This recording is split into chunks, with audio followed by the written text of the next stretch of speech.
Right. Ready, man? Time. Climb. Cheers. Cheers, man. Good to be here. All right. So I really want to disagree with this assumption that there can be experiences that are genuinely evil or satanic. There can be experiences that are incredibly painful, that we don't wish upon anyone, but at their bedrock, there is no Satan. There's only God.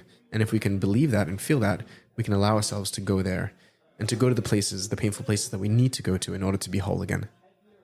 So honestly, man, I'm getting chills. Everyone, welcome to an amazing episode of the Gabi Koyenov Podcast that I'm so excited about, man. I have Zevi Slavin in the building. He is, first of all, just look how beautiful he is. Look at that gorgeous beard. Stop. Yeah, Zevi is a Kabbalist. You know, that's how I want to introduce you. He's a mystic, one of the greats of our day and age. No, actually, no joke. You are, I guess, at the very least, a scholar of mysticism. You are young and very smart. We've been able to talk for a little bit, and from what I've gathered, you're just a very put together, smart guy that is thinking about things that other people are not thinking about and should be thinking about. And I'm just really impressed. My mind is blown away from hearing you talk for a few minutes. So, Zevi, you're also a YouTube channel host and podcast, right? Podcast host? Yes, correct. Yes. Of Seekers of Unity? Correct. Yeah. All right, Zevi, why don't you introduce yourself? Wow. Firstly, thank you. That's very sweet of you. It's a good question. These labels, Kabbalist, mystic, scholar of mysticism, I can take much easier. And even then, am I a scholar of mysticism? It's hard to say. I think I'm someone who is very much in love with mysticism. I'm a student of mysticism. I aspire to live by some of the demands that I think mysticism and the metaphysics and ethics of mysticism make upon us. And I'm quite intoxicated by the story of mysticism. And I've made it something of my life's work, at least for now, to try and understand and explicate that story and share it for others in a way that might be helpful and transformative for them in their lives. So first of all, you do such a good job at that. Thank you. Yeah. From watching some of your YouTube videos, you take really complicated, complex topics and you really break them down in very understandable ways. Thank you. I appreciate that. Yeah, absolutely. First thing that I really want to ask you, I want to get into what mysticism means to you, Jewish mysticism, Kabbalah, the 10 Sefirot, and all that. But I want to get your story and understand, how did you get into this? You're young, you're 29, right? Yes. How did you get into this? Let's go down this road. Sure. I was raised in a Chabad family in Sydney, Australia. My parents are Chabad Shluchim, for those that know what that means, emissaries of the Lubavitcher Rebbe to Sydney. And I was raised with a very beautiful mystical tradition, Hasidism, Hasidic Judaism.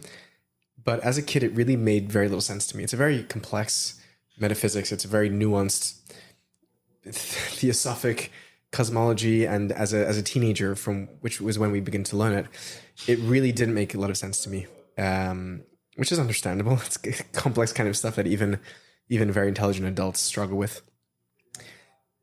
But I was given the words and the structures which later would open up for me and make sense to me. They were kind of these empty vessels which later would be filled with light of understanding. And the way which that happened, the process by which they became filled with light for me, and they became intelligible for me and meaningful for me, was through actually discovering mysticism in other religious traditions. By seeing this very same ideas articulated in a totally different religious framework, different language, different context, entirely different linguistic and cultural registers, I was able to then understand for the first time what I had been studying all along within my own tradition, in my own traditional language. And firstly, the realization that these shared truths were there across traditions blew my mind.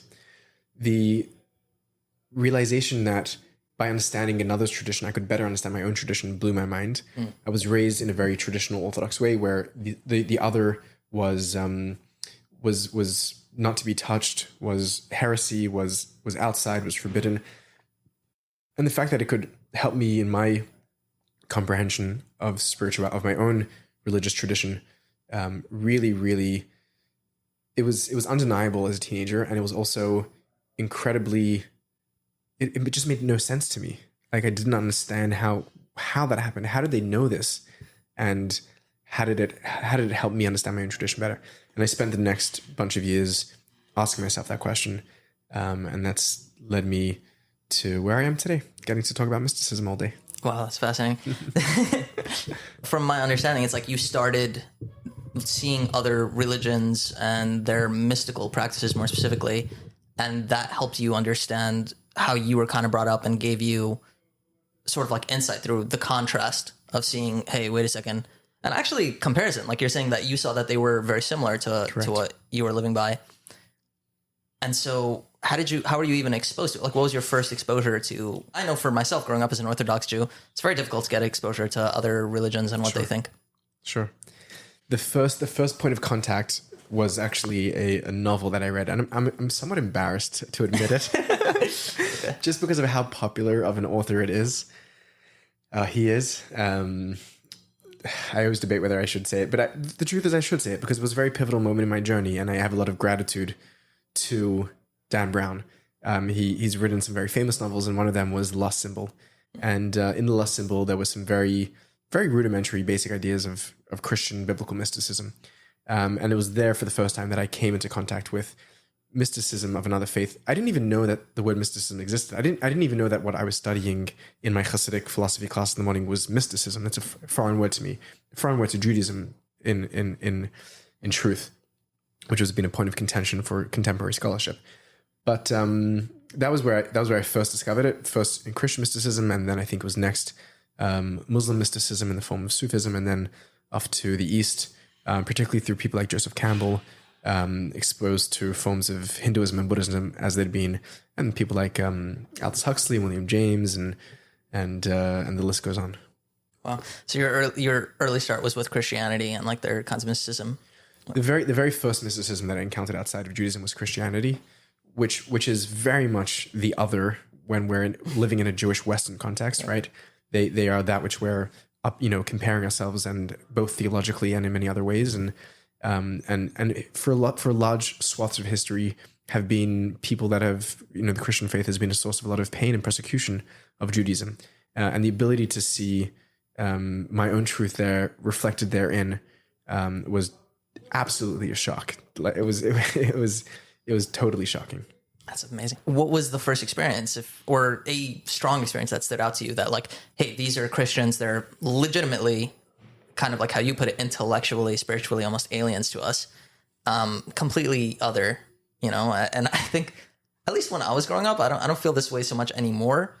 It was definitely like, yeah, Christianity is the other, and maybe because before then there was this fear that Jews would end up converting to Christianity. Maybe that was why it was so much like that. I haven't felt that vibe recently, but what have you seen that was like, hey, this is so similar to what we believe, and this helps me understand.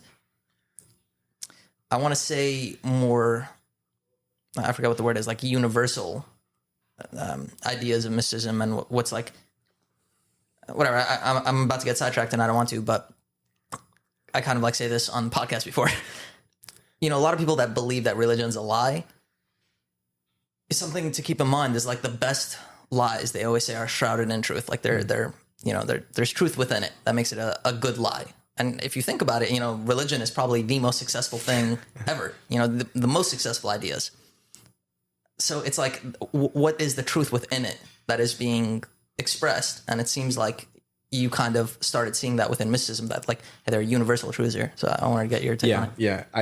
That's the feeling that I came to, that there were universal truths that were expressed in religion. And religion at its finest, I found to be, the mystical traditions within each and every given faith. And that's where I stand today. The specific, it wasn't practices so much that I observed, because I didn't see a living practicing Christian mystical or monastic community. It was entirely in book form. It was ideas. And in many ways, my mysticism has been very bookish. I was raised in a very bookish culture, like where Jews are the people of the book. And specifically Chabad Hasidism. Chabad, for those that don't know, is an acronym actually for the first three, Sfirot, Chachma, Bina, Das, which is basically three different forms of intellection. So it's a very heady form of mysticism. which in many ways I've still stayed gravitated and attracted towards that, the via contemplativa, the path of contemplation, as it's put in by Christian mystics in Latin. The ideas that I encountered in early Christian mysticism, which then I got to go beyond novelist to reading mystics themselves and reading history, philosophy, and scholarship of mysticism. Thank God. The first idea which really ignited me, an idea which Brown makes great use of, which is a really fun and sort of feels like a dangerous and it's like a sexy idea almost. And it's got a really fun way to describe mysticism. Yeah. It's got a great big Latin word. The word is apotheosis, and apo means to become, and theos is God. So to become God, to be deified, deification in some sense. And that's the idea. And this apotheosis that leads to immortality. We become God, and therefore we become immortal. And that's the idea that Brown explores in his book in some fascinating ways. And it's a good read. I went back and read it years later, and I'm like, yeah, it's still a great novel. What was the name of the book? Lost Symbol. Awesome. Yeah. And the notion that the human at all can aspire to become divine and therefore achieve immortality is such a crazy idea. And yet it's precisely what I found Hasidus to be, Jewish Hasidic mysticism to be trying to get at. Obviously, there's a lot more context that's needed to make sense of that, and that may sound like a complete lunacy and heresy off the bat. But I think there's actually a really good case to be made for re-understanding what that phrase means, and that was the central idea which I discovered through Brown and Christian mysticism, which then allowed me to reanalyze Hasidic thought in that direction of actually understanding that the point of mysticism is to argue that all of reality is in some sense divine. And if we can realize that and strip ourselves of our ego or whatever, however it's discussed in different faith traditions, we can reach that point of unity with reality, which is therefore divinity. And in that there is immortality. That's like a kind of a one sentence explanation of how I'm making sense of that. That's brilliant. I love that. And I mean, there are two ways that I want to move from here. I want to get more of your story to understand. Like you were telling me before, I'm cheating a little bit. You were telling me before when we were talking that your initial interest was in Christianity itself, and then you moved on from there to eventually mysticism. And I want to hear more of the story. But I also kind of want to move on to ideas of like what exactly mysticism is and what exactly spirituality is. Those are two words that I believe are thrown around a lot. Heaps. Yeah. Maybe even inappropriately. Certainly inappropriately. Yeah. And, you're kind of somebody that is in this field. You're growing a lot in this niche, talking in the public sphere, which is awesome. I'm so happy for you and excited. Thank you. And whatever. I mean, which should we go on first? I can speak briefly about moving from my interest in early Christianity to mysticism, and then I can try and explain what I mean by the word mysticism when I say it. Okay, yeah. How's that? I was very interested in early Christianity, and this is something which I haven't spoken about that much because I've moved on for it in some ways, although it's still alive in my project. There's a mystical reading of the gospel narrative of the story of Jesus in the New Testament, essentially. And the way the mystics have read it for a very long time and continue to do so is that Jesus essentially represents a idealized form of what the human can achieve, that a fully realized human, let's say, in their full truth, in full contact with their true nature, is divine, because there's nothing but the divine, right? And for the mystics, Jesus is calling people to recognize that within themselves. And he says that in the Gospels, the kingdom of heaven is within, et cetera, et cetera.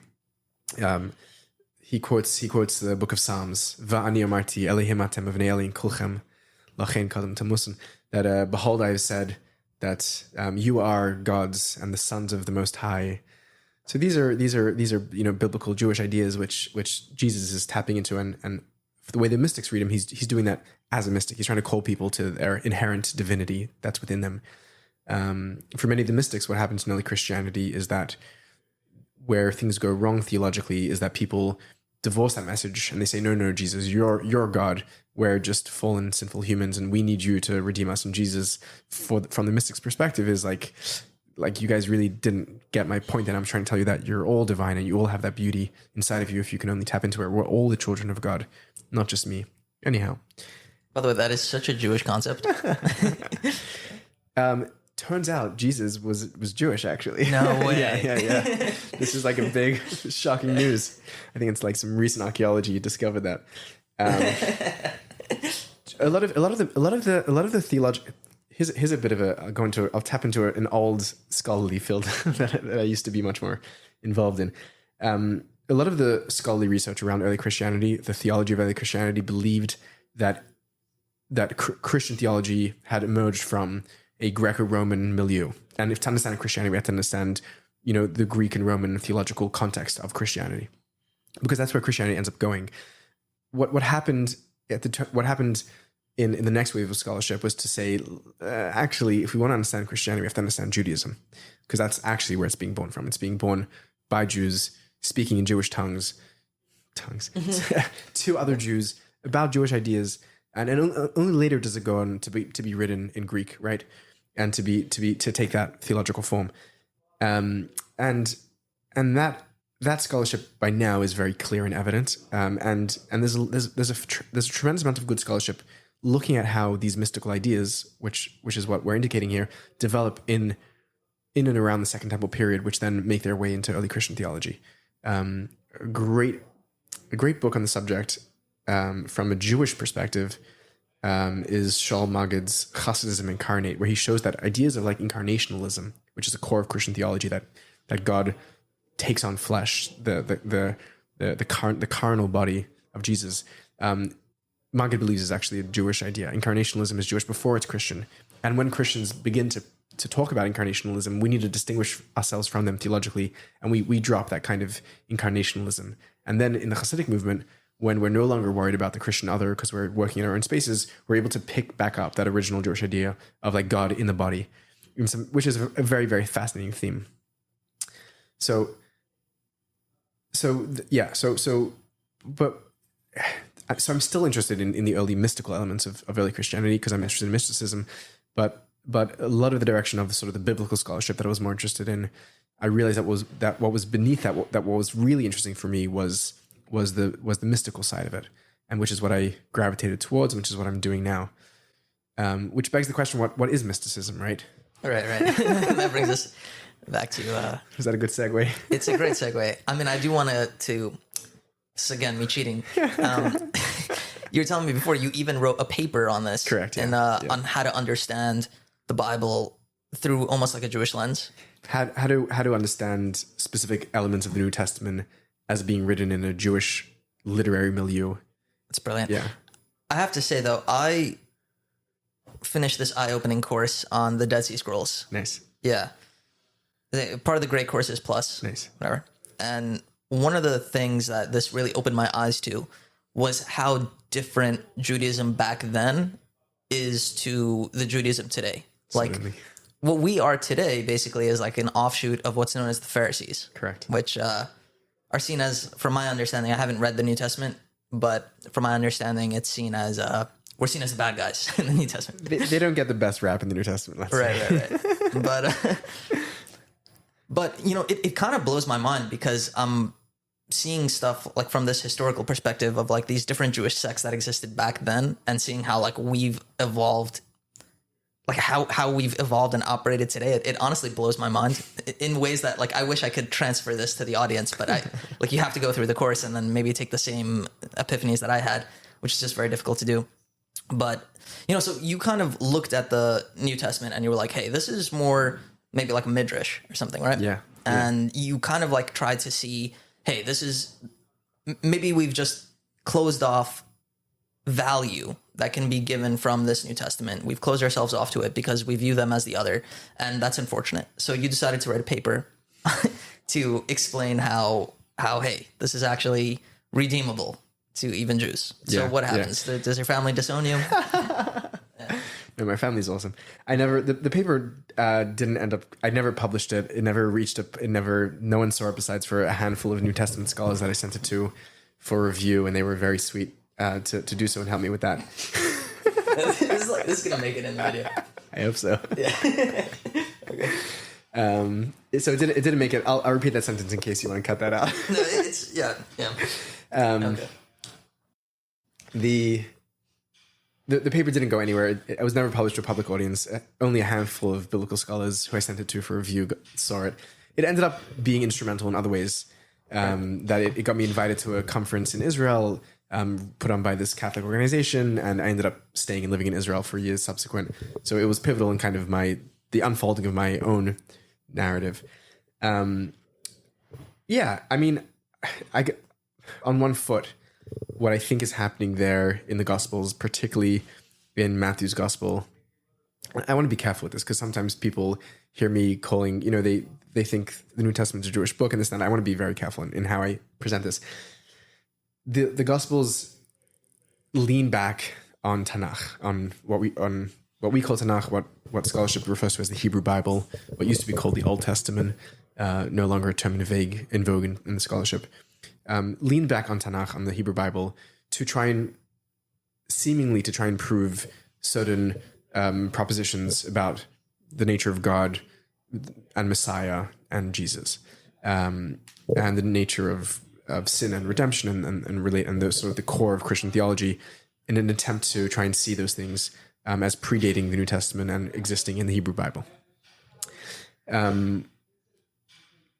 For most of history, those texts were read as attempting to prove those propositions and therefore subject to debate between Jews and Christians as to whether those readings that the New Testament are making are legitimate or not. Were the prophets of the Hebrew Bible legitimately prophesying Jesus or not? Were they legitimately proposing a Trinitarian theology or not? These are kind of the questions that keep the Christian debate alive for a century and millennia. They begin very, very early, the literature of that disputation, and they flourish in the High Middle Ages, often in some very painful and not so nice ways for the Jews that were forced to partake in them. It's kind of a dark history. And it seemed very clear to me, particularly reading Matthew's Gospel, who makes those claims most explicitly. He has what's known as these prophecy fulfillment citations, where he says, this was done in order to fulfill what the prophet said, and then quotes the prophet. He's really the only one that makes it that explicit. It seemed to me, reading his Gospel, and it seemed to me as soon as I read it, like very, very clear, that Matthew's engaging with one of the literary devices of his day, like one of the hermeneutical tools, and it's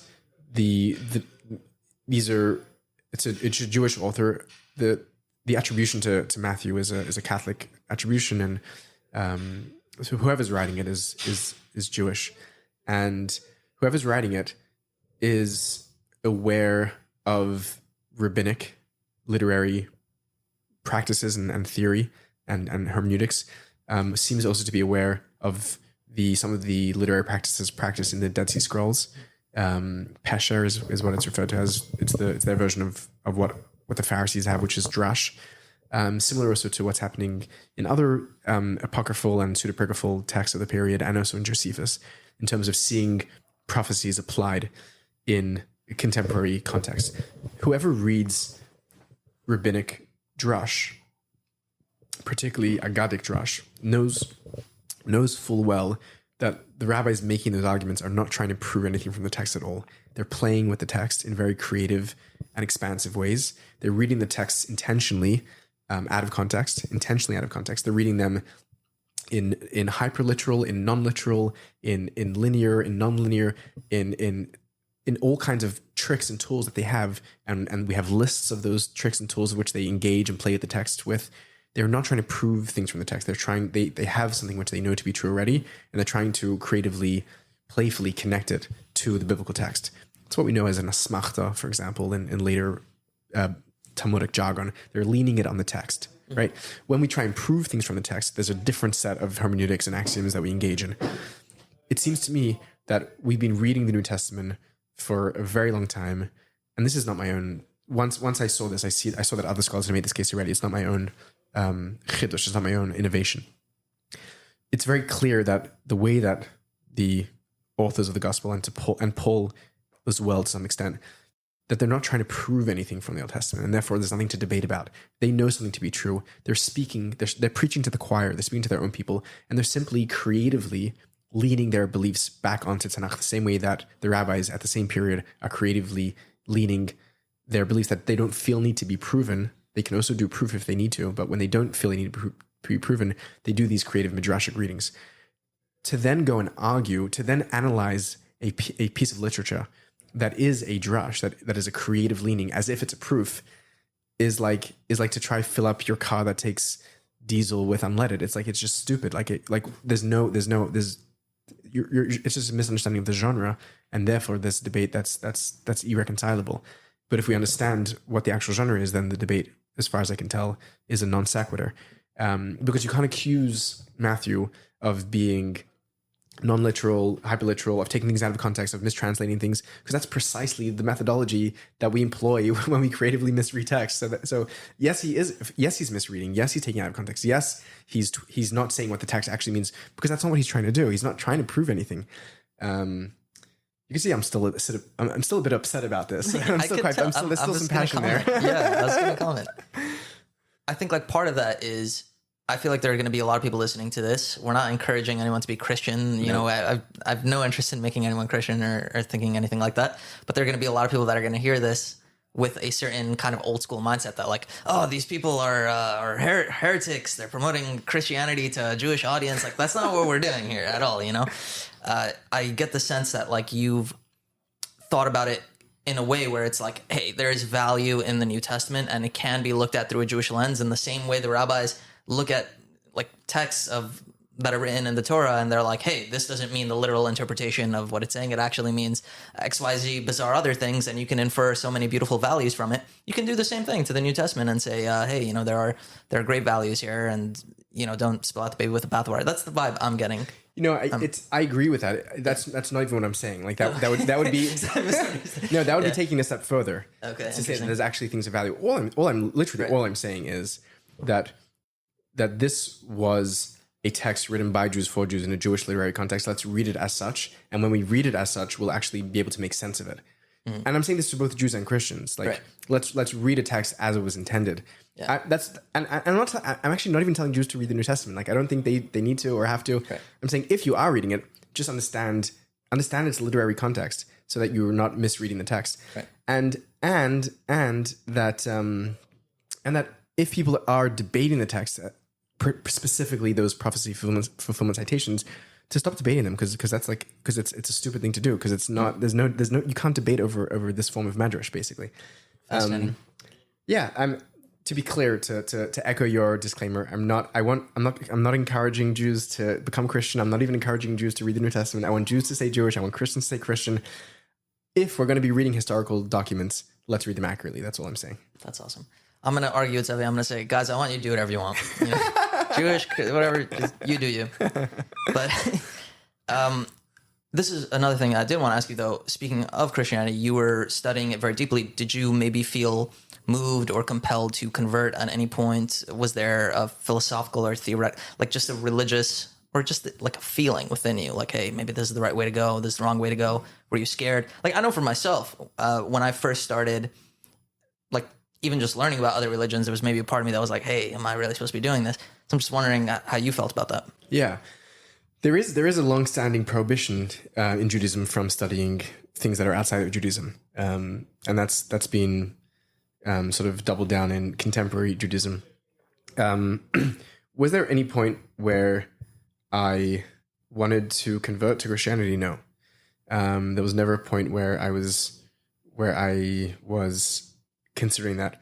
I will say, though, that there was a point where I asked myself, what am I doing all this research for? Like, am I actually going to follow the evidence where it points me? Will I become a Christian if I actually believe that the prophecies of the Hebrew Bible are pointing towards Jesus? And the answer, and the honest answer I told myself was, no, I'm not going to follow that, because, I mean, I have my life already. What, I'm going to go and become a Christian? Like, what kind of crazy idea is that? And then I gave myself an ultimatum, which is either, so I told myself this is not being intellectually honest. I either have to stop this research and move on to something else that I'm actually going to pursue, or I have to agree to follow this wherever it leads me. And whether it's brave or stupid looking back now, I decided to do the latter. I decided to say I'm going to follow this wherever it takes me. That didn't lead me to become a Christian. I'm very proudly Jewish, very happily Jewish. I'm not looking to return it. The warranty is still good. But and I'm very proudly a Hasidic Jew. I'm very proud in my particularism, and we can talk about that. Yeah. But what it allowed me to do was it allowed me to look at the evidence, allowed me to look at the debate, allowed me to look at the history for the first time with actual open eyes, and not just approaching it with a my side bias that we're definitely right, they're definitely wrong. Let's now look at the evidence to corroborate what I know to be true already. And that allowed me to I think for the first time read these texts objectively. Or more objectively, let's say that never absolutely objectively, of course. And it allowed me to come to the realization that I came to that was sort of this a position where I was no longer threatened by discovering that there may be something actually here to discover. That was an important moment for me, and the capacity to kind of full-heartedly pursue the truth to where it took me, or at least commit to pursue the truth wherever it took me, has been an important intellectual move throughout my life. And being able to, what that allows one to do, and I think this is critically needed in today's day and age, it allows us to really put aside our presuppositions and assumptions and axioms, as important as they are to us, and to step genuinely into the space of the other, who I deeply disagree with, as much as a Jew and Christian can disagree with, or much as a Democrat and Republican can disagree, and be like, I want to actually fully try and understand them from their own terms, not to strawman them, not to just learn them to see how they're wrong. Let me actually try and fully get their position. And I think that way of thinking, there is something brave in that way of thinking. I'll say it. So brave. So brave. and something necessary in the way of thinking, because otherwise we get trapped in our own silos, in our own echo chambers that can be incredibly profound, and they can keep us trapped in there for decades and centuries. And the only way that we can ever truly learn something new is by willing to concede that maybe we're wrong and maybe someone else is right. And that's when we begin to learn. Only then. So I'm getting chills, man. I have to say, honestly, my mind is blown. I mean, I'm so impressed, first of all, that you had that kind of experience and that you were so open and willing to say, it's humility at its core, what it should be. It's like, I'm maybe I don't know everything, and even if I'm right about everything, why does this person believe what they believe? And stepping into their shoes and understanding things from other people's perspectives. And it's like, I feel like the world would be a much better place if definitely if all of us, the world would be an amazing place if all of us had that kind of mindset where, we try to understand other people and like, let me try my best to take away my own biases, see things, like how do they believe, and like, and have empathy and care. And you could still disagree. You can still say, listen, I think you're wrong, but I do see what you're saying. I do see where you're coming from, not in a way where it's like, I'm trying to straw man you, like you said, where like to put you down. Straw man means you take someone else's form and make a caricature out of it, like a cartoon, and you kind of like play it down and say like, hey, I'm trying to think of a good example. Whatever, people should hopefully know what straw man is. Look up example. You can Google it if you need to. You can Google it if you need to. But people always fault me for using words that are too fancy. And I say, listen, everyone has access to Google. At worst, you'll learn a new word. Come on. Yeah, that's a good point. That's a great point. Dude, so that's so brave. And I love that. And I love that you said that. And I try to think about that in my own life. Like if I discovered the truth, let's say I discover Buddhism as the truth, or Hinduism, like am I going to start doing yoga every day and practicing my meditation and everything? I really don't know. It's the truth is scary. And sometimes you're not ready for it. Yeah. Who knows?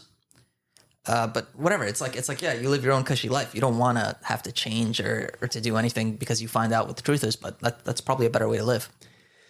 I think most of us, I think in contemporary society pay lip service to truth. And I think truth played a much more integral role in history during the Middle Ages, particularly, at least the way that we were remembering the Middle Ages.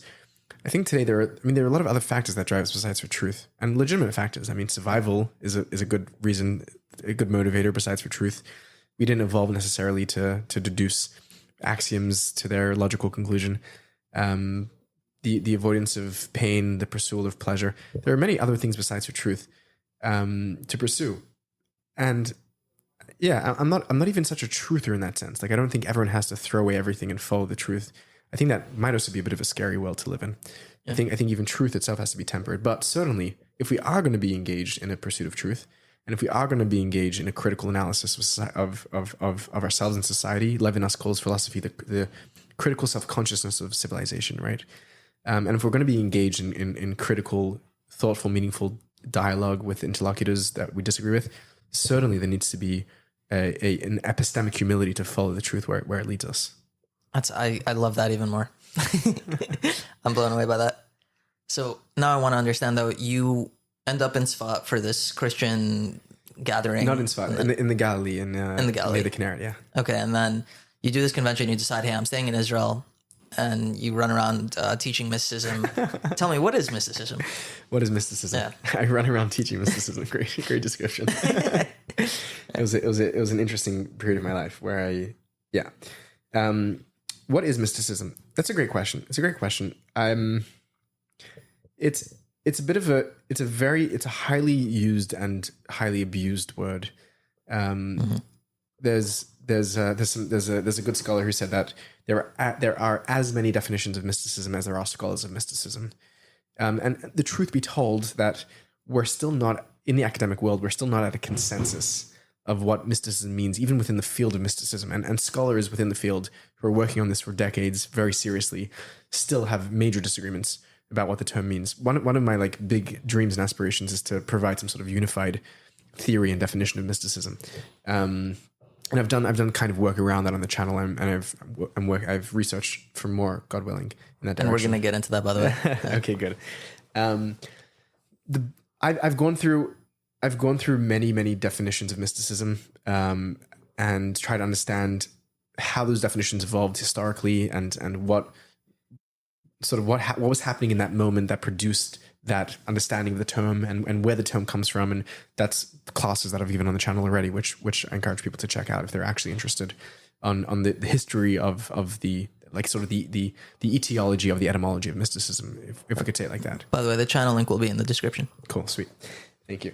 I think the best definitions that I've come to, and I repeat them often, maybe every time I'm lucky enough to share a conversation with thoughtful people like this, like yourself.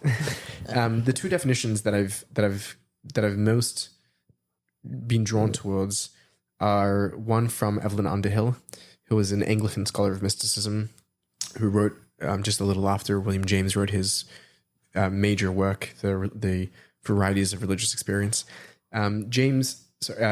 Underhill wrote a book called Mysticism. She wrote a few books, but the one that I'm referring to is Mysticism. And in that, she does this sort of panscopic historical survey of Christian mysticism. And she begins with a few chapters doing some sort of early theory of mysticism, which is really cool. It's the kind of stuff that I love. And over there, she provides a really beautiful definition. She has a similar definition in another one of her books. And she calls mysticism the art of union with reality. And being a good Christian, she spells reality with a capital R, which is indicating that it's the divine reality, right? We capitalize God. The art of union with reality. Elsewhere, she calls it the science of union with reality, which is reflective of her period and the way that science is being used in sort of the early, 1900s when she's writing. But the art of union with reality, it's an art. It's an art of union, and what we're uniting with is with reality itself. I think if you speak to a mental health professional, you ask them what's the objective, if there is, of mental health, besides if they give you, and you may be able to speak better to this, being that you're in that field. Sometimes you get some behavioralist or functionalist definition, like, we're trying to help people function in their lives as they see fit, in ways that they feel are not inhibited. It's like very sort of subject driven, but sort of a more maybe humanistic or a bit more a psychology that has a bit more beef to its metaphysics will tell you that we're trying to get people to be living in touch with reality, right? Backtrack a little bit. You were saying that psychology and mysticism. What's the relation? What I'm saying is, well, there is a relationship there. There's a movement. I think a lot of the humanistic thinkers, the humanistic psychologists, are explicitly influenced by mysticism, and many of them admit as such. Abraham Maslow, who's perhaps the most famous humanistic psychologist, writes a whole book on peak experiences where he's essentially analyzing mystical experiences and trying to incorporate the findings there into his psychology. And then there's further movements like transpersonal psychology, which is explicitly mystical. People like Ken Wilber and others, Jorge Ferrara, that's a whole field of mysticism, of psychology, which is just basically taking mysticism and bringing it into psychology. Fascinating. But the reason I invoked psychology was just to demonstrate that at least in many articulations of psychology, the goal, which is to bring people into an understanding and appropriate relationship with reality, to bring them into contact with reality, is in some ways, at least by Underhill's definition, also the very definition of mysticism, that there is a reality, there's a state of psychosis, of insanity, where we live in alienation from that reality, and therefore also from our true selves, because that's part of that reality. And mysticism, truly understood, is the art of living in alignment, in union with that reality, with reality, not even that reality, with reality. It's so deep because there's two things. Let's take me from a few years ago. I feel like I was a very grounded person, very at a time when I was agnostic, I felt completely rational, and of course I understood my emotions also as I'm a human being and human beings have emotions, and it was just a very real and realistic perspective. And I was spiritual people, a lot of them are kooky, which is something we could talk about. And I was I don't know, is there a deeper spiritual truth? I don't know, but I believe in consciousness, I exist, and that's kind of my I guess frame for how I was understanding spirituality. But to me, consciousness was only experienced within the body, And when you talk about living with union in reality to define mysticism, what that makes me think is, well, one would have to be grounded, extremely grounded. And it's when I do whatever it is I'm doing, I have to be present to it and just be completely grounded, which is kind of the opposite of what I feel are considered mystical experiences, which is they're not in their body, they're elsewhere. And it might feel like they're present and real, but it's elsewhere. You understand what I'm saying? Yeah.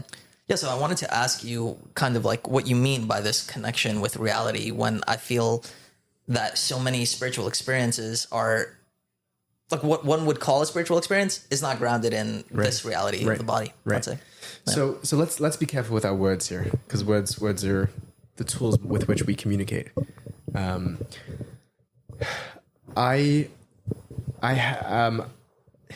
would be interesting to check this for a fact. I don't think that I've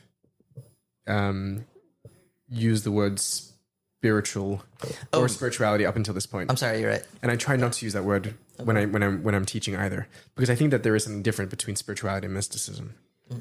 They get conflated, and spirituality is a term which is as abused as mysticism. But to be very basic about it, spirituality is a term that the current of the term is built on a dichotomy, the dichotomy between spirit and matter, spirituality and materiality or materialism, right? Spiritualism, materialism. In that state, where there is a dichotomy between the two, to have a spiritual experience would be to be beyond the matter, right? An ecstatic experience literally is ecstasis, out of one's place, out of one's body, to go beyond, away from matter into the spirit. I'm not interested in spirituality. I'm not interested in spiritualism. I'm not interested in that, in escapism. I'm not interested. If people want to do it, we can talk about it. But I'm interested in mysticism. Mysticism is the art of union with reality. And I can, and there's another definition which I can provide, which will maybe give some more context. As far as I understand, the mystics who are clearest with their language are very careful to emphasize that while there may be stages of reality where we can perceive, and it may be even helpful to perceive a difference and a separation between spirit and matter, ultimately, there is no two separate things of spirit and matter. Mm-hmm. There's only one thing. And that one thing we can call the infinite, the absolute, substance, nature, God, shunyata, empty, whatever we want to. There's lots of different names for it. But it's not two separate things. It's not spirit and matter. It may manifest to us in our perception as two separate things. Spinoza has his dual aspect theory and whatnot and other ways of understanding that. But so to me, mysticism is precisely not about getting away. It's not about the mountaintop. It's about being entirely present with reality as it is. And in the depth of that experience, is where we encounter the presence of divinity, as far as I understand. And I'm using that language within a Hasidic Jewish context. For some mystical traditions, there is no divinity. They're agnostic. There are atheistic forms of mysticism. Just within a Hasidic Jewish context, that's the type of language we would use. But not about getting away from reality, but about getting really slowing down to get in touch with reality and dropping into the presence of reality is precisely the mystical. That is so fascinating. I'm trying to understand more, like, how you understand the difference between spirituality and mysticism. Like, to me they're completely intertwined. You know, I do get your points about how they are different, and I don't feel like I have it clear. Sure. You know? Yeah. Let me. The definition that I gave from Underhill is quite a poetic definition. Let me give you a bit more technical definition, which we might be a better skeleton to build the meat of the conversation around. The second definition, which is my favorite, is from Peter Moore, a contemporary scholar of mysticism, who characterizes mysticism as three things. There's a fourth and fifth thing, which he brackets, which is the ontology and history, but these three things, they're a variety of experiences, which in my understanding have a commonality to them, and that is that they're unitive experiences, and they may be contemplative, they may be erotic, they may be psychedelic, there isn't one form of mystical experience, which is a mistake that earlier scholars made.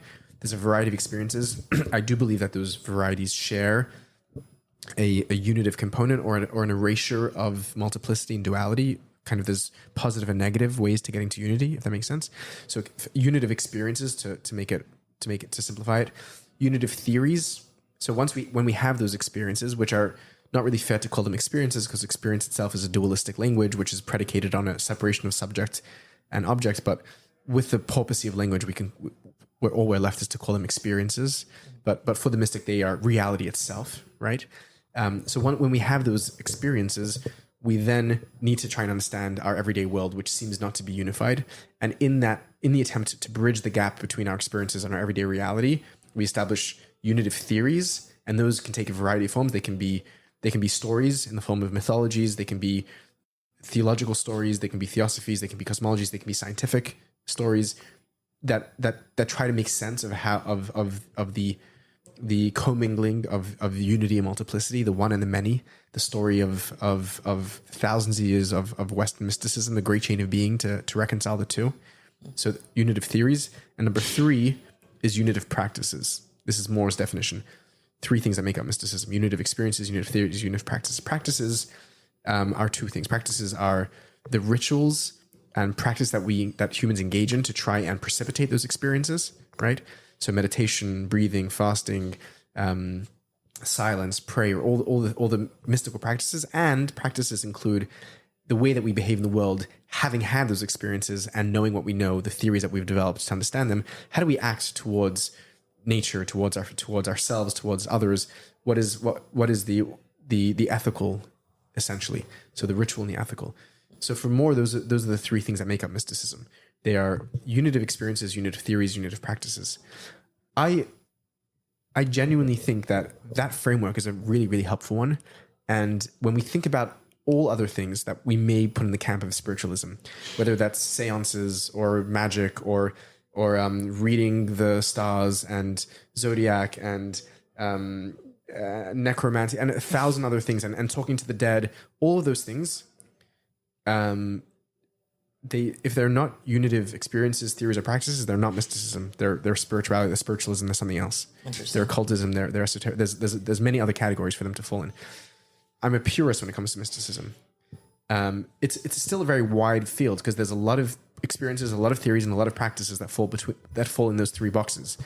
But if they don't fall in those boxes, for me, they're not mysticism. Fascinating. So my understanding of what you're saying mysticism is now how I'm understanding unitive experience is something that connects, almost like everything else disappears and you are completely one with everything.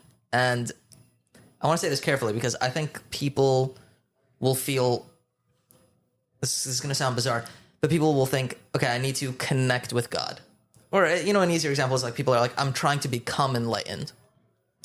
enlightenment is kind of like a funny thing where I believe it's not something you could really achieve. It's something that you become, like it's something you are, it's like the sense of oneness. You cannot strive to become one. It's something that this unitive experience is not something you've like forced. It's not something you've created through action. So I'm trying to that's kind of what I'm hearing you saying. Have you experienced mystical experiences yourself? Yeah. And now we're getting personal. Yeah. I just want to agree with what you said. Okay. That for mystics, the truth of mysticism is the truth about reality itself, because that's what they're talking about. And the enlightenment or the epiphany is just realizing what is always been the case and could never have not been the case. Right. It's a realization, right? And that's very important. Towards that point, a lot of the discourse around mysticism, beginning with James and Schleiermacher, a century back, whatnot, more than a century now, was focused on mystical experience for various reasons. According to some historians, Schleiermacher was attempting to find refuge for the criticisms of the Enlightenment and found them in experience which was subjective and couldn't be touched by the critical philosophy of Kant, for example, let's say. And a lot of the scholarship of mysticism swung very heavily in the direction of experience. And that narrative has been incredibly influential, and which has continued up until today, where when people think about mysticism, and even some scholars, all they think about is mystical experience. And they use those words interchangeably. What I'm trying to do is I'm trying to bring something of a corrective to that. I'm trying to say that mysticism, based on Moore's definition, which is fantastic, and he gets credit for it, is three components. Is not just experience, it's also theory, and it's also practice. And it's a chair on those three legs. And if any of those legs are missing, the chair falls over. And I almost want to avoid answering that question for two reasons. One is because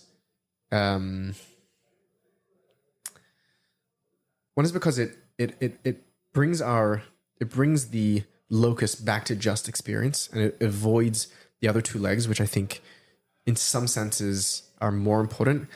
And the reason I believe they're more important, this is the second reason, is because for many of the mystics, they refuse to speak about mystical experience because experience, as we said earlier, Plotinus makes this case, the father of Neoplatonism, one of the most influential schools of philosophical mysticism in the West. Experience is predicated on the assumption that there is a subject doing the experiencing and there's something, an object to be experienced. And the second, we're talking about experience, where we're not talking about mysticism. For the great mystics, for the sophisticated and nuanced mystics, reality itself is mystical, which is a point, by the way, which a modern philosopher, which most people don't think of as a mystic, he makes this. He says this very enigmatic line in his Tractatus, which is Ludwig Wittgenstein. He says, "How the world is the domain of, rational inquiry, science, philosophy. That the world is mystical." Yeah. So for the mystic, reality itself is the mystical experience. Reality is reality, to put it in the form of a tautology, right? To talk about experience is dangerous because it moves us into an unhelpful duality sometimes, and also mystical experiences, using that word cautiously, are so intoxicating and transformative, and that moment of realization is so powerful that people can get hooked on the high of chasing it. And what would have been a really beautiful enterprise to improve ourselves and make the world a beautiful place becomes instead a hedonistic, narcissistic, basically trip of trying to get high on reality, trying to have more mystical experiences. And many of the mystics caution people to don't be chasing experiences. If you have moments of experience, kind of be cool about it. Don't be chasing it, and move on and get back to the work you need to do. So yeah, it's a bit of a long tirade against experience, but it's the truth is that if everyone was speaking about mystical theory and mystical practice, okay, I would give you a tirade in the opposite direction. Be like, guys, what happened to experience? What happened to interiority? What happened to being able to encounter and to be, and we need to be able to cultivate that. And so I'm really just, it's not that I'm contrarian. I just want to return balance to the discourse.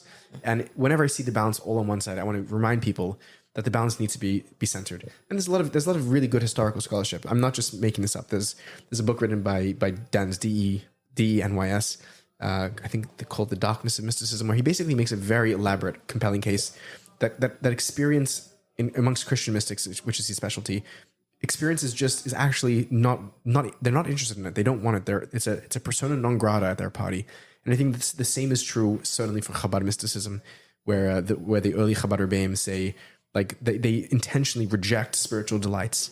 You see the same thing happen amongst the Sufis and elsewhere. So there's both a real historical case to be made here, and I'm just trying to bring some balance. First of all, that's beautiful. I love the disclaimer before you tell us the juicy story. No, but seriously, I respect that. I hear that. Definitely, I like the point that you made about how it becomes this thing that we chase and people run after, which is dangerous, because then it just becomes it's just not even what it's about anymore. Yeah. It's, what's the word? Like a desecration of it almost. Yeah. So I really appreciate you saying that, honestly. Another thing that you reminded me of before I re-ask you is, like, just last night I was having a conversation with a very wise man. His name is Dr. Goldman, brilliant person. And I was asking him if he feels the only way to get close to God was through the way, like, to literally follow the Torah, how we understand it, let's say in rabbinical Judaism. I don't remember the exact way I phrased the question, but it was something along those lines. And I brought him an example. There are many mystics or people of other religions that seem to have great character, things that are very much in line with what we preach for within Judaism, that seem to have incredible mystical experiences that are close to God, and not even mystical experiences, but within practice and all that. And they seem to be very close to God. So what do you say about that? So he said, in many cases, those people may even be closer to God than anyone within the Jewish circles. And certainly it's not deniable, and there are many ways to get close to God, because essentially, I don't think he was saying this, I'm saying it for him, like, God is infinite and there are ways to connect with him. Whatever, the conversation branched out to a bunch of different directions, but just for the purposes of what we're talking about here, what you kind of reminded me of is, like, hey, there are many ways to get close to God and to connect with this oneness and the unity of God and what he is and what God is, whatever. What reality is. What reality is. Yeah, it's true too. So, I mean, I just, and he said, this is what he said. He said that the people that are really close to God, and the people that are really, I forget the exact word, but something like people that are truly mystical see God in everything, and he ended it there. And to me, like, my mind was kind of blown. And even in that moment, I was feeling like, hey, we're both expressions of infinity, talking to each other, experiencing together what is an expression of God and infinity. And it's like, you're totally right, where it's like, that to me became a mystical experience, where it was like, I'm just vibing with this genius elderly man who graduated from Harvard and is like a psychologist, and he's a rabbi, and now he's like imparting wisdom to me. There was something godly about it. I can't explain it. It was like a moment, a vibe. It wasn't detached from reality. It was very much in reality. Going on a long tirade right now. I'm going to bring this back to a question to you. Yeah. What he kind of told me and what I took from it. Shoot, I forgot the train of thought. 1 second. Mm-hmm. Whatever. I guess God doesn't want me to say it on the podcast. But watch this. I as a podcaster, I know this trick. I'm going to start responding, and you're going to remember what you wanted to say. Watch this. Yeah, at first I resonate with what you're saying. And I felt the same. Like, when you asked me if I had a mystical experience, I'm saying yes, like right now. Like, I get to sit across from you. You remember? Yeah, I know, but yeah. You remembered what he said. You can...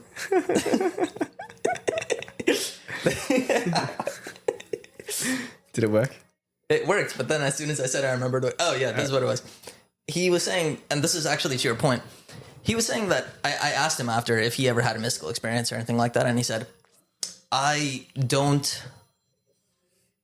forgot the exact words, but he said something like, I don't pay legitimacy to feelings that are disconnected from reality and his sense of what reality is. So he was saying, like, and this kind of goes against, he was probably understanding what I was asking him as like a spiritual experience.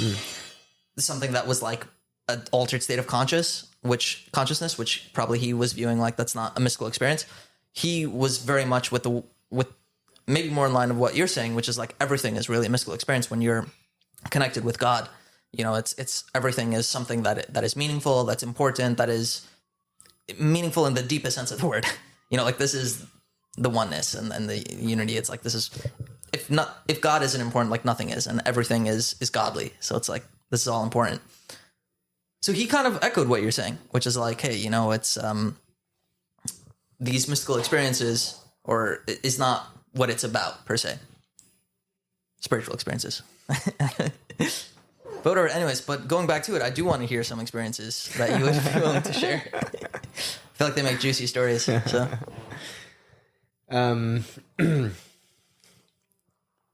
yeah, there's also another thread there which might be interesting to pick up on, which was the question you asked, which I think is a great question of the sort of the points of attainment within Judaism and outside of Judaism, and the capacity to obtain to those truths.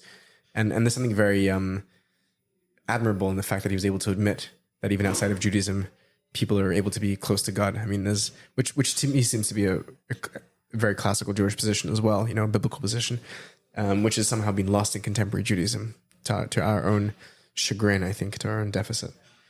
What was the question? No, I mean, I want to hear if there is mystical experience that you'd be willing to share something. I don't think that there's anything that I could share that would be helpful. You know, it's very interesting. Mystics have this funny thing going about them, which is that there's two things which they say most often, which is, number one, that their mystical experience was ineffable. They can't put words to it because words inherently are the currency of duality. And the experience is unitive, right? So as soon as they try to say anything, they're betraying even to call it an experience, as we said, is to betray it, right?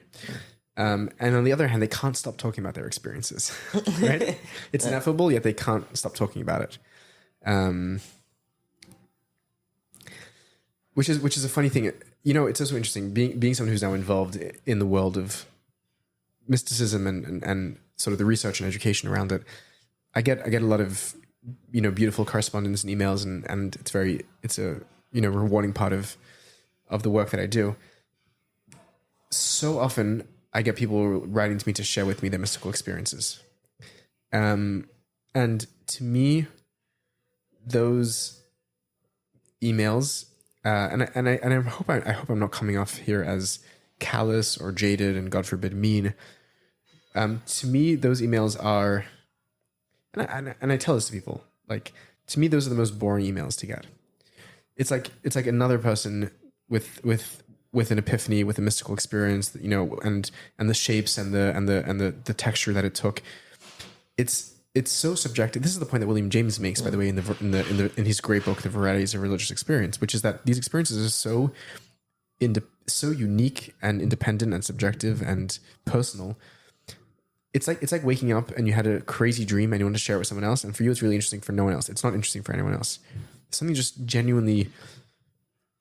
What is interesting to me is what do people make of those experiences? What do they do with them? How do they propel them? How do they compel them towards being a better person, so that we can live in a better world? How do they grapple with those experiences in relationship to previous propositions, axioms, faith, metaphysics, science that they held in advance? What are the practices that they undertook to induce those moments of realization? To me, those are all the interesting questions. To me, hearing another person's mystical experience is like, and I hope I'm not offending anyone by saying this, it's so uninteresting to me. And because we have such a fixation on experience, which I think, by the way, is also part of a contemporary societal issue where consumerism used to be about objects. You bought this brand and then you became part of this. You know, you now identified as someone who drove a Lamborghini or who wears an Apple Watch, and I think that for various complex economic and sociological reasons, we're moving away from the consumption and purchase of objects towards experiences, right? And so there's something hedonistic in contemporary society and contemporary economics, which filters into our religions, right? Religions become about experiences as well, and they're frankly not so interesting. They're interesting in the power that they have to move people, to transform people. They're heteronormative in some sense, which is that they're more real than our everyday normal waking life. And the fact that they're so real is fascinating. The experiences themselves are not, and they all sound the same. You know, there was some sort of identifiable or perhaps non-identifiable trigger, which led me to a state of deep inner silence and bliss and peacefulness, in which I felt that the very boundaries and borders in which that encapsulated my body and my consciousness became extremely porous, sometimes even giving way to being entirely opaque or non-existent. And I felt myself merging with reality inside of me. And in that moment of love, music, psychedelics, prayer, dance, watching the sunset by a waterfall, wherever it was, I felt that I was one with it and it was one with me. And in that moment, I found deep peace and meaningfulness. And I wanted to try and pursue that and embody that. To me, they're beautiful, they're sweet, but they're not interesting, you know? You know, it's so fascinating to hear you say that. No, honestly, it is. And it blows my mind. I hope it doesn't offend anyone. But to me, why that's so fascinating is they're extremely fascinating, right? Like, to me. And it's so interesting to hear you say that you don't find them that interesting. And I think, to me, you kind of separated the experience itself to like what it makes someone want to do. And, you know, a lot of people will rate their spiritual experience as something that was transformative, changed their life, or their mystical experience, whatever it is. It's something that like they were going one way and then they went the complete opposite way because of that experience. Sure. You kind of separated the two. To me, I don't really find a way to separate it. And like, that's why they're so fascinating to me, where it's because like this experience was so deep that it made someone change their life. And then, like you said, also like the texture, the flavor, the colors of it, it's mesmerizing, you know? Sure. To me. Sure. And maybe that's just because I'm a consumer of the experience, you know? So that to me is like what blows me away. So I don't know, it's just cool hearing you say that. Yeah. I agree with you. I think, by the way, I think they need to be interconnected. I think that experience that's divorced from like how it then transforms me in this, like when I come back to my senses, right? Like to me, that's the important part. And to me, that's what I want to hear. To me, that's what's fascinating. Right. Yeah. But it's funny, interesting, like in an interesting, taking like a Torah example. By the way, this isn't a Torah podcast at all, but you know, like, how did the Jews do the golden calf? You know, you think about that. How's that possible? They just witnessed all the miracles of liberation from Egypt and the 10 plagues and the sea splitting, whatever. Many people say they didn't intend to do it, blah, blah, blah.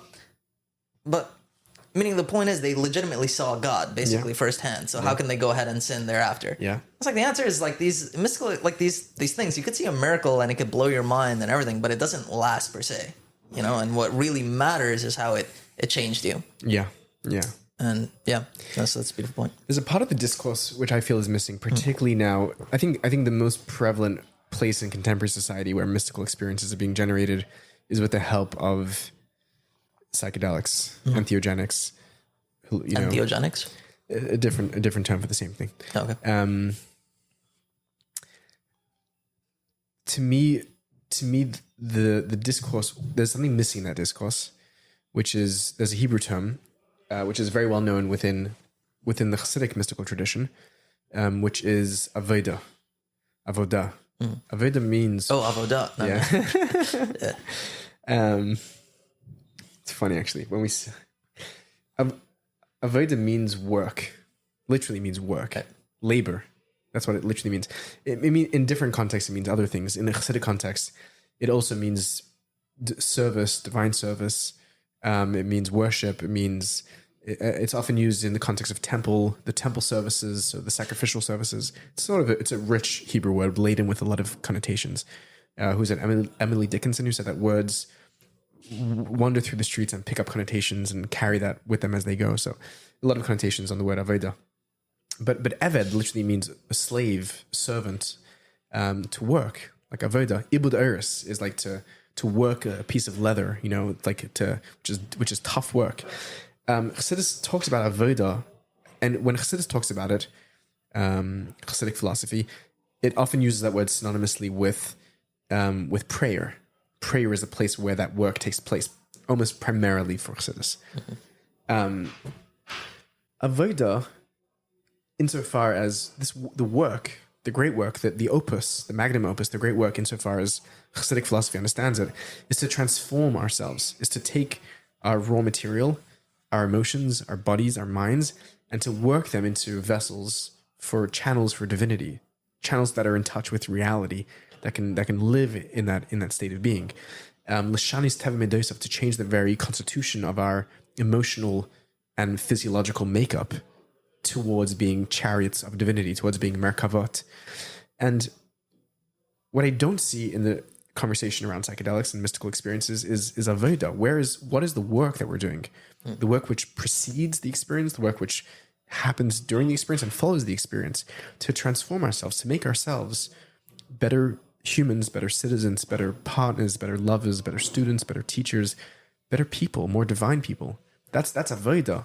That's hard work. Facing our shadows, facing our darknesses, being honest with ourselves, being responsible for our shortcomings, making amends when we do go off the path.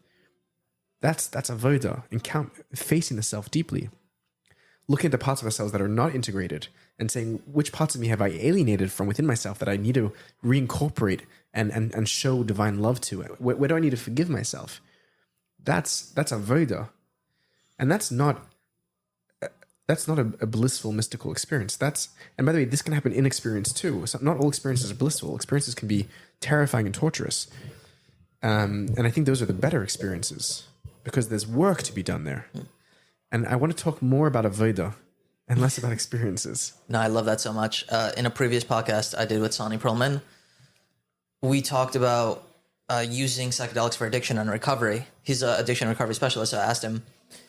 And he brought up this point where it's like a lot of people just do psychedelics and it's like they think that's what it is. It's a very irresponsible way to use it.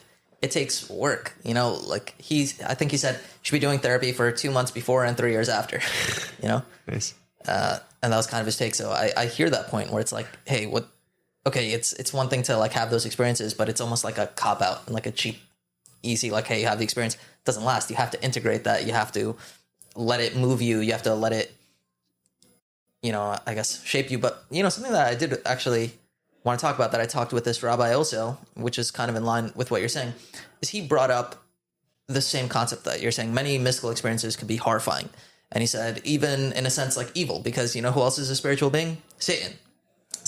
So like some of these experiences could be like really horrifying and maybe even not good. So it's like, how do you even trust the mystical experiences? And I think kind of I'm already imagining what you're going to say, which is probably going to be something like, well, what are your spiritual practices? Yeah. Shaitan, the great Satan. Yeah. It's interesting because Satan's not one person. Satan is at the very least 3 different people. There's Satan. Okay, this is fascinating. There's Satan. Okay. There's Shaitan, and there's Satan, or Satan. You don't think that those are just like 3 different accents? No, 3 different languages. Okay. English, Hebrew, and Arabic.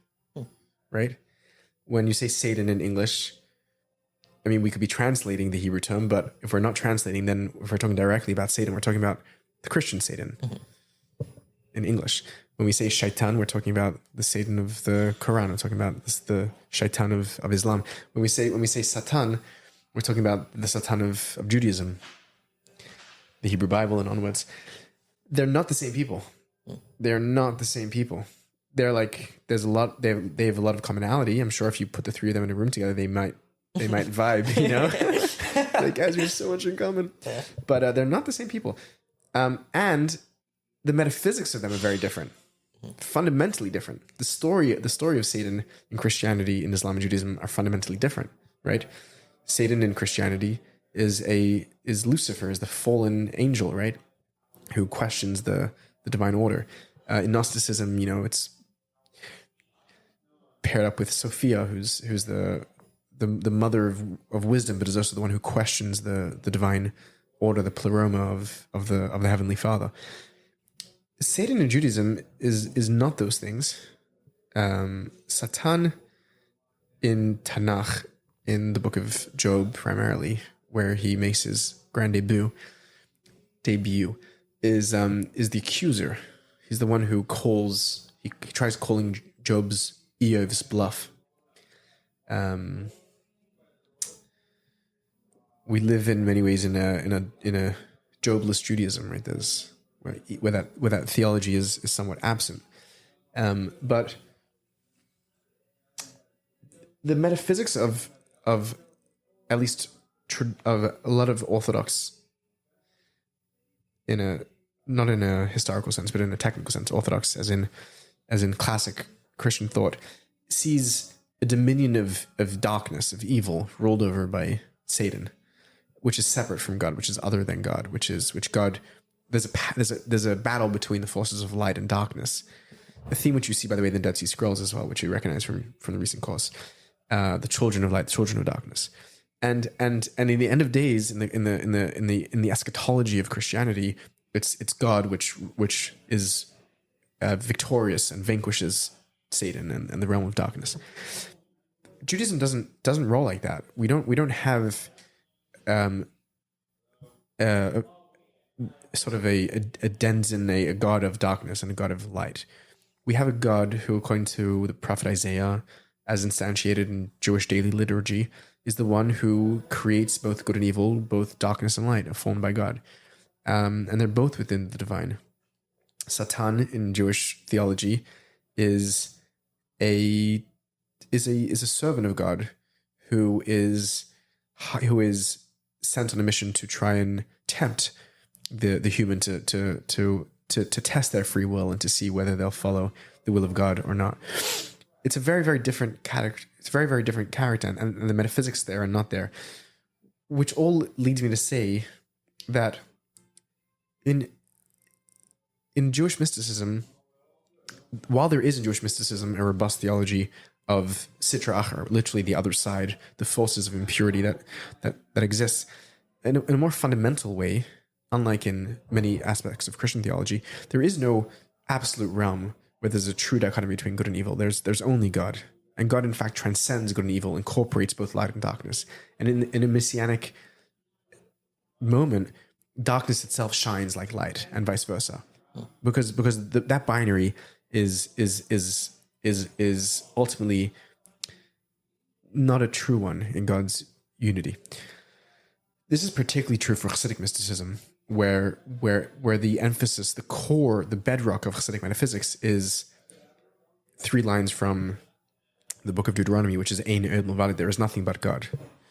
To postulate a realm of darkness, or to postulate Satan outside of God, would be in direct contravention of Hasidic metaphysics and of their understanding of that biblical verse. You should know today and place it upon your heart that that the Lord is God and there is nothing but God. The notion that there can be a genuine experience which is genuinely divorced of God and which is somehow rooted in some other metaphysical entity like Satan is just not a Jewish idea. It's not a Hasidic idea. Certainly, it's not a Kabbalah. You may find some of that language in amongst the Kabbalists because they're a bit more open to a reality of evil, although that needs to be contextualized because I don't think it's really the case by them either. And I think this is an important point, and I'm kind of going on a bit of a tangent here to make this point, which is if we can believe that God is reality, reality is God, that those things are synonymous, tautological. If we can have faith in the goodness of reality, the goodness of God, and we can allow ourselves to embrace that and follow where it goes and where it leads. What's the one bit of advice that people get when they're undertaking psychedelic therapy? To not fight what comes up for them, to embrace it, to let it go. Whatever is happening to your experience, you may feel like your arms are being torn off, you may feel like you're going insane. Don't fight it. Just let it go. Where do we have the confidence to let it go? Maybe we should fight it. We would fight it if we believed that there was really some bad things happening that need to be fought. When you're able to tap into a theory which maintains that it's all good, it's all okay, and it's going to be okay. It may be very painful. Reality is painful. Life is painful. Galut is painful.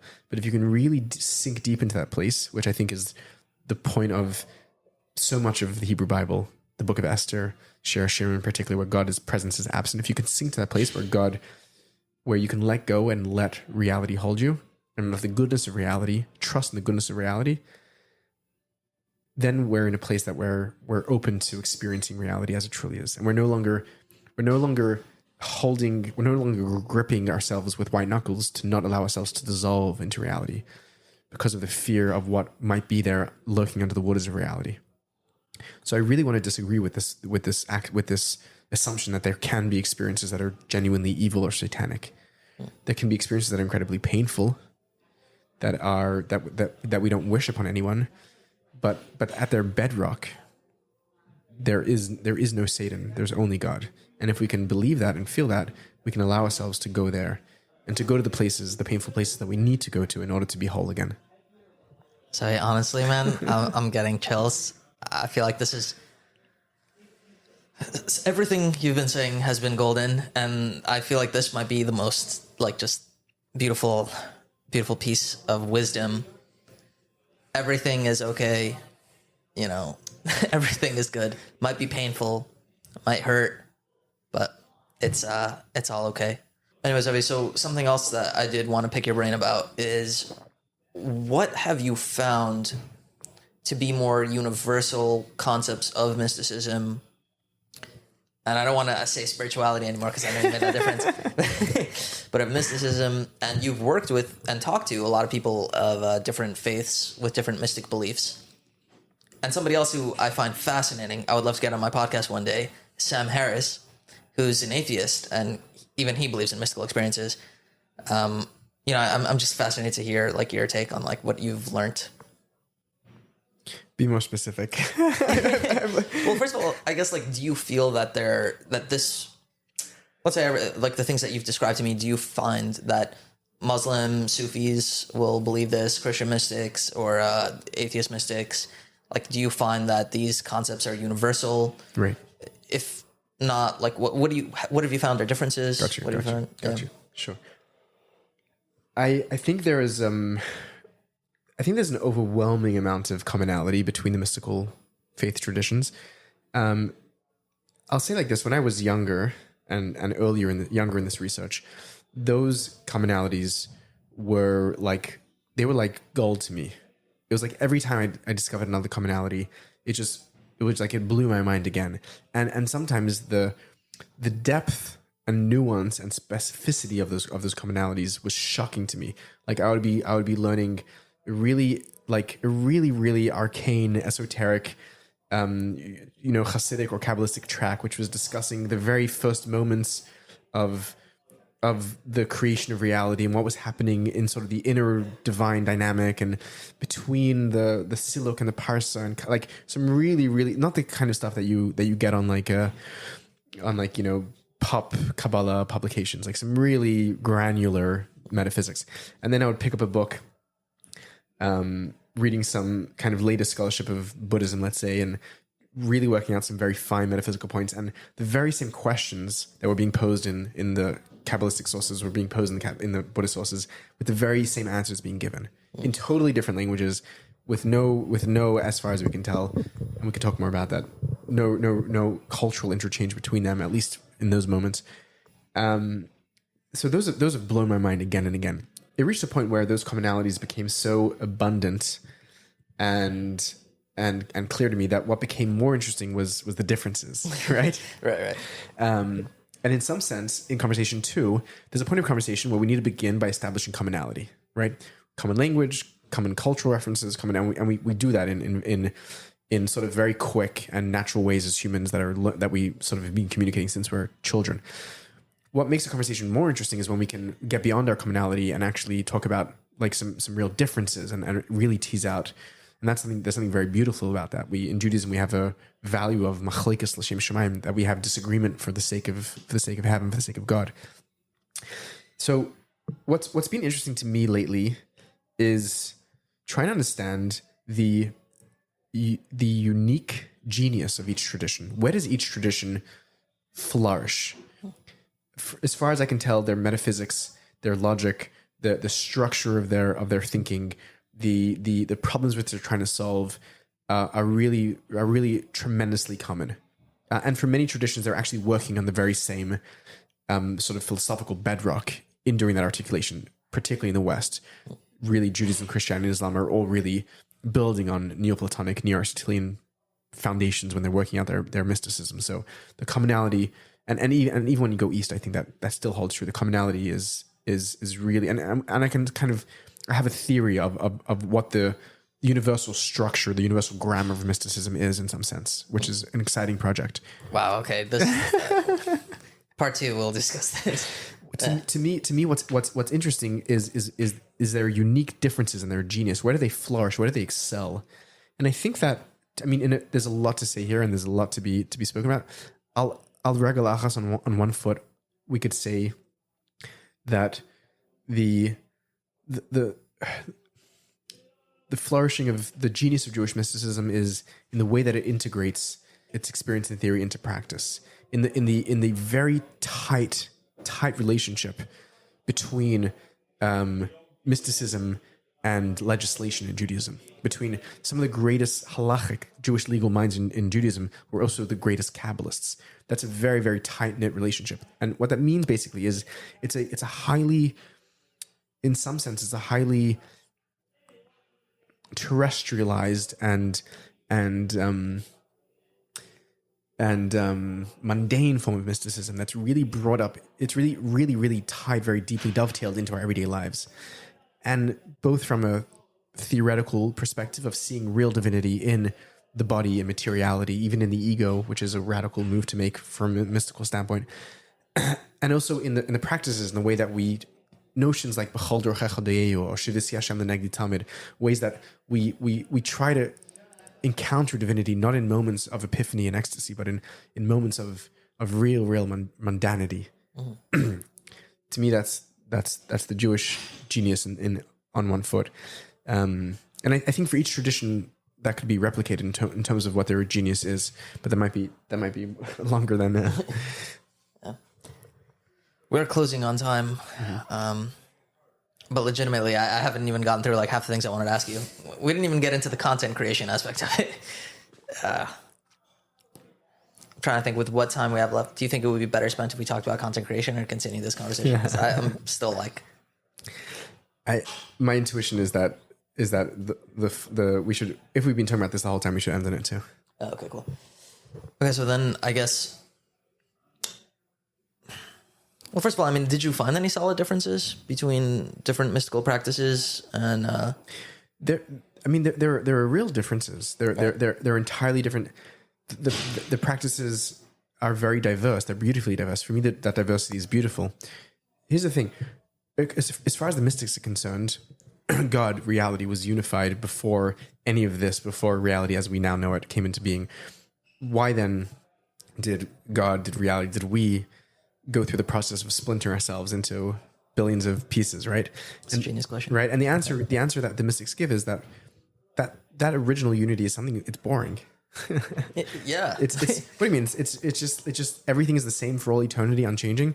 Where's the drama in that? Where's the juice in that? Where's the richness in that? So for me, there's really a lot of difference, and that difference is beautiful. And as a perennialist, which is the line of thinking that I take with mysticism, people assume that all we look for is unity. Unity's boring as well in some sense, right? Unity can lead to uniformity, homogeneity, even can lead to totalitarianism, and diversity is really beautiful. When I get to watch a different practitioner in the depth of their practice, when I get to watch the the depth of devotion that a Catholic undertakes in their mystical experience of the Mass, where they get to have a profound experience of tasting the body of God, which is a really weird idea for a Jew to wrap their head around. To me, that's a profoundly beautiful experience, and I want to meditate on that mystery of theirs, insofar as it's appropriate for me to do so. When I see a Buddhist working out their metaphysics of nothingness to the greatest reaches of that term, the emptiness of emptiness, Nagarjuna's philosophical musings on shunyata, on nothingness. To me, that's incredible stuff. And to me, we don't have that in Kabbalah to that extent. We have, elements of it. We talk about God as ayin, and there's work there. But to me, that's a genius moment, and the way which they nail down on that for millennia is astounding. So to me, we can and we should talk about differences, and we should cherish differences and champion them. That's beautiful, man. I want to share a story, if that's okay. Please. So, as I said in the Zach Adler episode, I had done ayahuasca. If you're my family and you're watching this or listening to this for the first time, you can talk to me about it. But under that experience, and I don't want to bore you with this story. I know how you get bored with this. But under that experience, it was like, I realized I didn't say it strongly enough in the Zach Adler episode. I realized that I was God. Like, literally, I realized I was God. Not that I melted into it and I joined it. Like, I was God. And the only reason that I knew I wasn't like the God, like, was because I knew that I didn't create the universe. Like, that was really the only reason that I knew it. And so that's why I said godly being. But really, to understand the experience was like, I was God. I was like all powerful, epic, like just the being of conscious, like, and I was truth, and I was everything and nothing at the same time. Like all these like random paradoxical things that you hear, like mystical experience. Like I was experiencing it literally.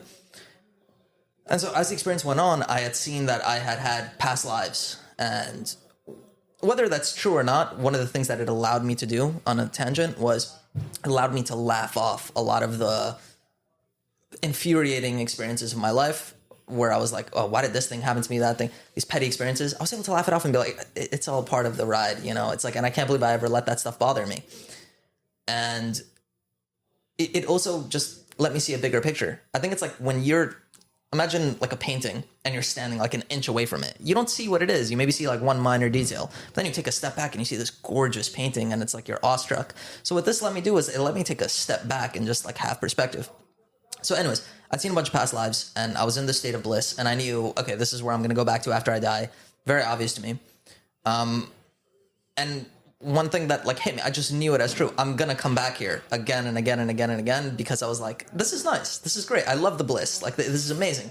But there's infinity here, and I'm going to appreciate this. Like it will be what it is, but it's like life is something unique.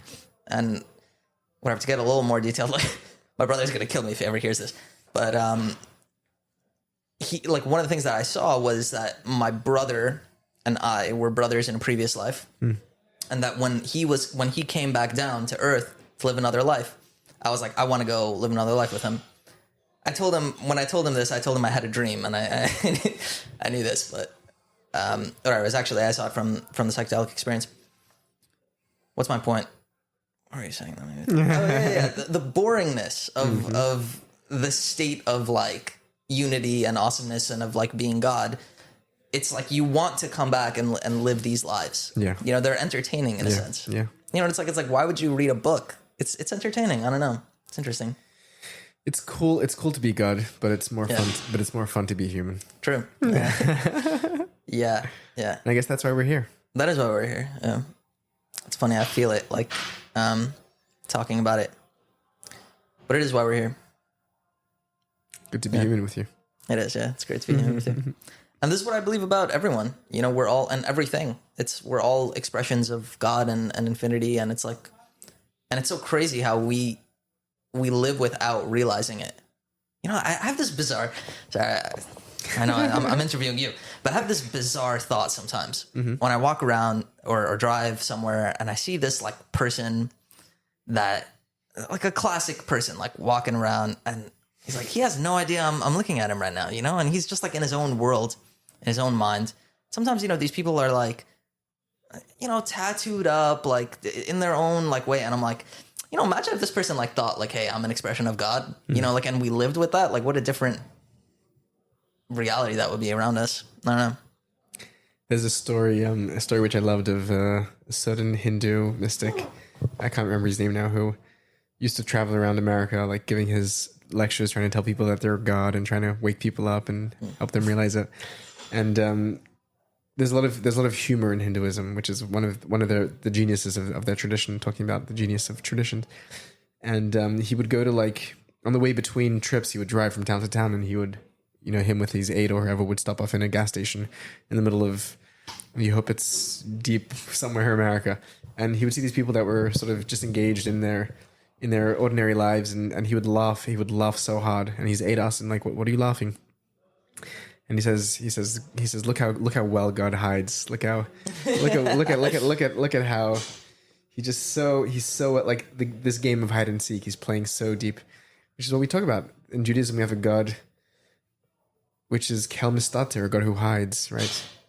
Achenata kel mistater, bayemahu haster aster panai, which we always read as like a terrible thing, that God will hide God's face from us and scary and the absence of God. And to me, if we can bring some of that, if we can borrow some of our humor from the Hindus, it's like look, like I see you when you see that human, it's like, I see you hiding, God. I see you're a God who hides, kel mistater. That's fascinating. And to find those ways in our own life that we can awaken to that realization ourselves and allow us to be merkavot, to be chariots to God, which in the context of Jewish mysticism means to emulate God. Emulating God begs the question of what is the nature of God. If God is a God of war, then we have to emulate God would be to be mighty. If God is a God of justice, then to emulate God would be just. In Judaism, God is all those things, but when Chazal say that we have an obligation to imitate God, v'halachta b'drachav, imitato Dei, as it's put in Christianity, it is in three things specifically. God's attribute of loving kindness in three acts: when God clothes the naked, which is Adam and Eve; when God buries the dead, which is Moses; and when God visits the sick, which is Abraham. That in Judaism is what it means to be a God. And if we're in touch with our divinity, then we will live with divine proportions of forgiveness, of presence, of acceptance, of kindness, of love, of literally feeding the hungry, burying the dead, clothing the naked, and then we'll be living in a world which God can laugh again in. It's just kind of almost coming back full circle, where it's like these early Christians were, perhaps just misunderstood, where they believed that, I don't want to butcher it, but like Jesus being this physical manifestation of a completely godly being, as human, meaning as godly in human flesh as you could be. It's kind of like what we're saying here, where it's like to be a spiritual being, to have that, or a mystical being, like to have that realization of like, hey, I'm godly and I need to act in accordance. I think that's like the fundamental theme of every religion, It's certainly what we find in their mystical traditions, which is what I love about them. That's awesome. I have two more questions off the top of my head I want to ask you. They're both very similar, but one is mysticism in psychology and the brain, and the other is mysticism versus philosophy. And yeah, where would you like to? You're gonna have to ask questions, not just we could talk for 3 more hours about both of those. Exactly. I don't know. What do you feel is the differences between like philosophy and mysticism? And I feel like philosophy as a study of life, and in a way, I think like a lot of ethics are derived from great philosophers. Do you feel like mysticism is a branch of philosophy, or do you feel like they're inherently contradictory? Or start there. Yeah, good question. Let's first try and say what we mean when we say philosophy. Okay. Because philosophy, there's a you could fill a full bookshelf of books with titles. What is philosophy? Foucault and this one, that one. They all. So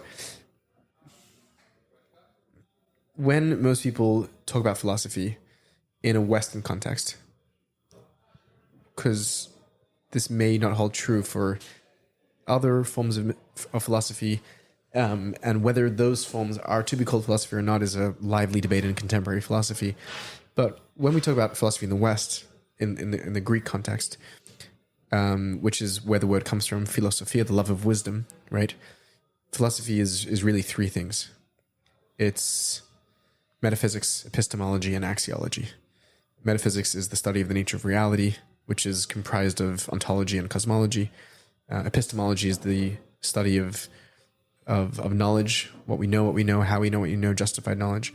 And then axiology or value theory is the study of values, and those are primarily divided into ethics and aesthetics. Ethics asks, is there such a thing as good and evil? If so, what are they? How do we determine them? How do we live by them? And aesthetics is there such a thing as beauty and ugliness? And if so, how do we determine them? That's basically. I love that breakdown, by the way. Yeah, and there are two toolboxes of philosophy which become their own subjects of philosophical inquiry and discourse, which is logic and language. Logic and language are the tools by which we do philosophy, and they themselves are analyzed by philosophy. So, philosophy, metaphysics, epistemology, axiology, done with the tools of logic and language. By the way, I don't know why, but you just reminded me of something one of my best friends said, Chaim Moshe Steinberg.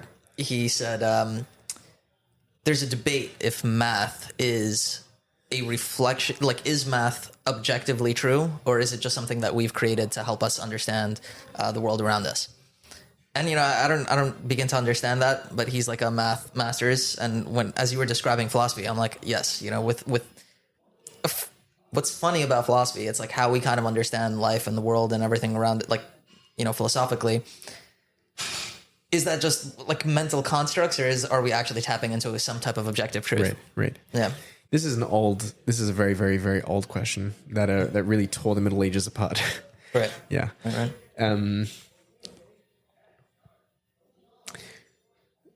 So if that's what philosophy is, and I'm saying if because there are other definitions of philosophy, and it tracks one specific tradition, which is Western Greek philosophy.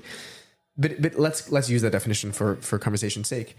So then we ask, what's the relationship between mysticism and philosophy, right? If mysticism is, based on our early definition, three things: unit of experiences, theories, and practices, right? So experiences, insofar as we investigate experiences philosophically, the philosophical inquiry into the nature and happenings of mystical experiences is a philosophical domain of research, which there are works of philosophy of mystical experience. Richard Jones, I think, is probably the best known philosopher working on that field today. Insofar as experiences include ethics is a proper field of philosophy, and therefore when a mystic puts forth an ethic, they're putting forth a philosophical position.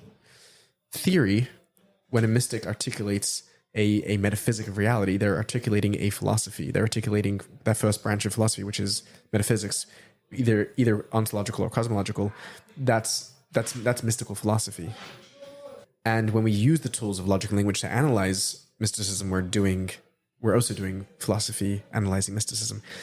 So I don't think they're in contradiction at all. I think that one is a domain of experience, theory, and practice. The other is a domain of critical inquiry along certain lines using certain tools.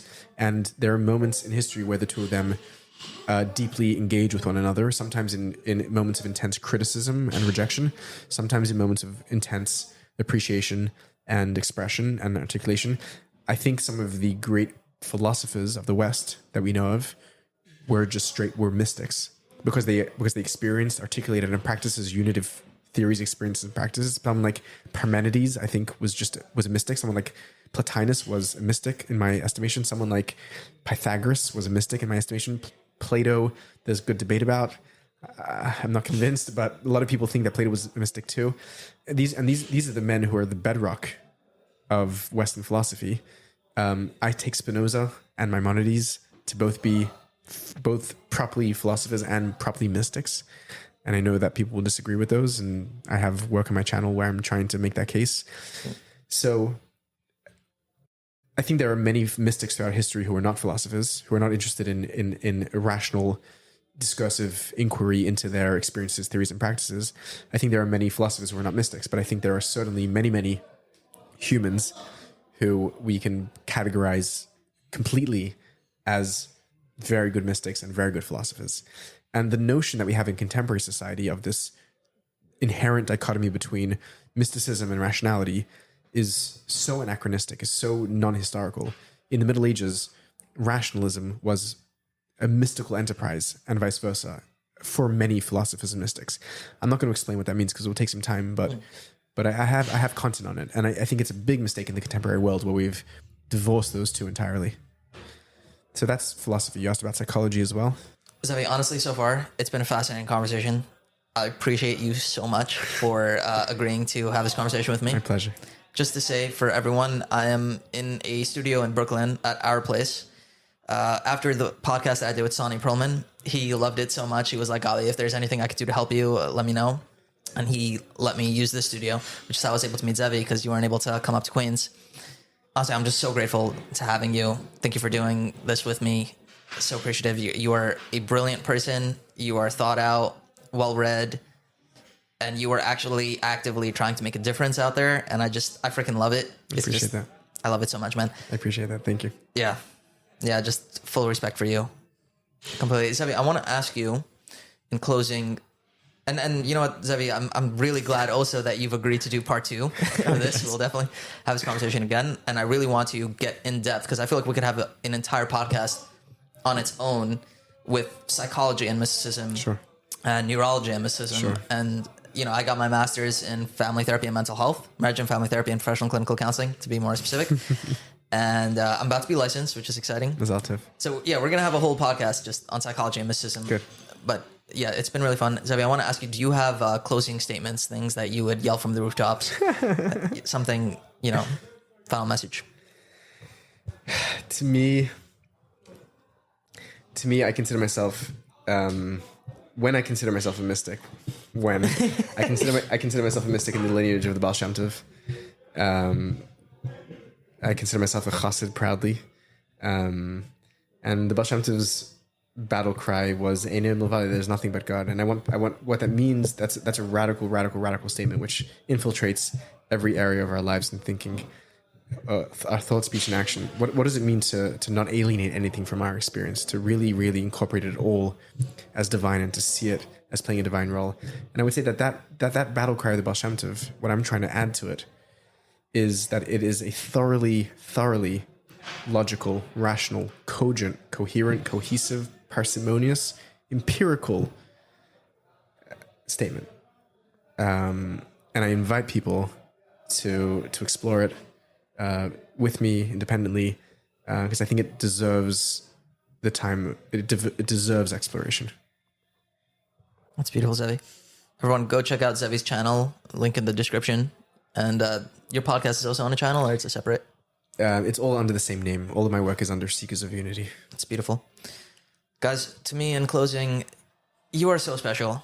I respect you guys so much. And my listeners, thank you so much for listening. You guys are champions, and you're godly beings, and you matter. And what you do really matters. And you can make a difference. You are capable. I love you guys. And to the rebellion.